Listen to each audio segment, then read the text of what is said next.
कल हमने आपको कैल्शियम के विषय में बताया था। आज हम इससे आगे जो 9 तत्व हैं उनके बारे में बताते हैं। अब बताते हैं फास्फोरस के विषय में। कैल्शियम के बाद सबसे महत्वपूर्ण मात्रा में फास्फोरस आता है। यह कैल्शियम के साथ मिलकर दांतों तथा अस्थियों के निर्माण में भाग लेता है। एक स्वस्थ व्यक्ति में लगभग 500 से 570 ग्राम तक फास्फोरस होता है, जो मुख्य रूप से अस्थियों तथा दांतों में निहित रहता है। इसके साथ साथ यह शरीर के समुचित विकास के लिए भी अत्यंत आवश्यक होता है। अब आता है हमारा पोटेशियम। तीसरा सबसे अधिक तत्व के रूप में पोटेशियम पाया जाता है। यह लगभग 210 ग्राम स्वस्थ शरीर में होता है। पोटेशियम की सबसे अधिक आवश्यकता तंत्रिका सूत्रों द्वारा सूचनाओं को लाने ले जाने में होती है। साथ ही शरीर की विभिन्न कोशिकाओं में जल की मात्रा को नियंत्रित करता है।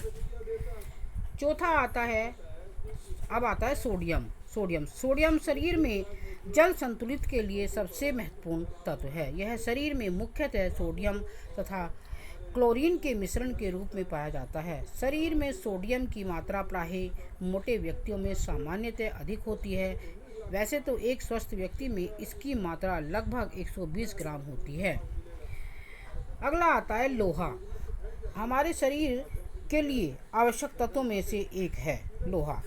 यह मुख्य रूप से रक्त के निर्माण में भाग लेता है, इसीलिए लोहे की कुल उपस्थिति मात्रा का लगभग 75 से 80% भाग रक्त में पाया जाता है। रक्त में यह हीमोग्लोबिन में विशेष रूप से पाया जाता है। लोहे की शेष मात्रा सूक्ष्म रूप में मांसपेशियों, अस्थि मज्जा तथा यकृत में पाई जाती है।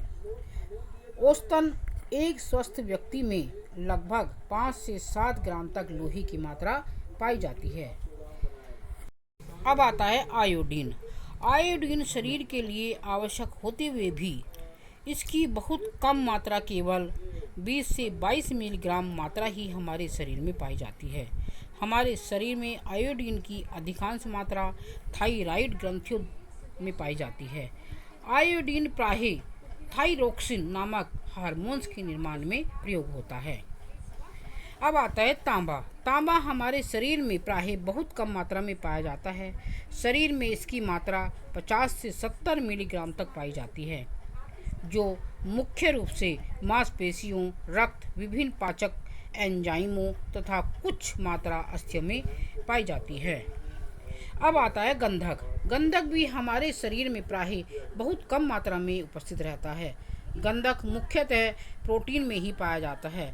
कुछ विशेष प्रोटीन में लगभग 2% तक गंधक पाया जाता है। अगला आता है मैग्नीशियम हमारे शरीर में मुख्य रूप से अस्थियों, दांतों, रक्त तथा शरीर के तरल पदार्थों में पाया जाता है। एक स्वस्थ व्यक्ति में 30 से 35 ग्राम तक मैग्नीशियम पाया जाता है। यह तंत्रिका संस्थान के लिए अति उपयोगी तत्व है। Thank you.